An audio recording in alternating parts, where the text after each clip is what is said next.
আসসালামু আলাইকুম এভরিওয়ান। এই হচ্ছে আমার উস্ত গাছ। উস্ত গাছ থেকে উস্ত পাতা উঠাবো, সেই পাতাগুলো ভাজি করব আলু দিয়ে।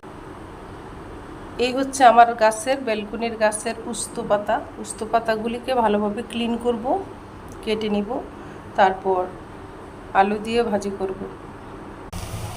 এখানে দিয়েছি তেল, তারপর দিয়েছি পেঁয়াজ কুচি, রসুন কুচি, কাঁচামরিচ ফালি, হাফ চামচ হলুদ, মরিচ, ধনিয়া, জিরা, স্বাদ মতো লবণ।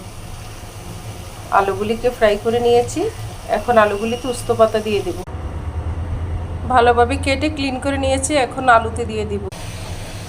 এখন হাতল দিয়ে ভালোভাবে উল্টে পাল্টে দিচ্ছি। উস্ত পাতা দিয়ে আলু ভাজি ডাল, এটা কিন্তু খুবই টেস্টি, পুরোই উস্তর ফ্লেভার আসে। আর এটা শরীরের জন্য ভীষণ ভালো, ডায়াবেটিসের জন্য তো খুবই উপকারী। এটা এনজয় করতে পারো বন্ধুরা।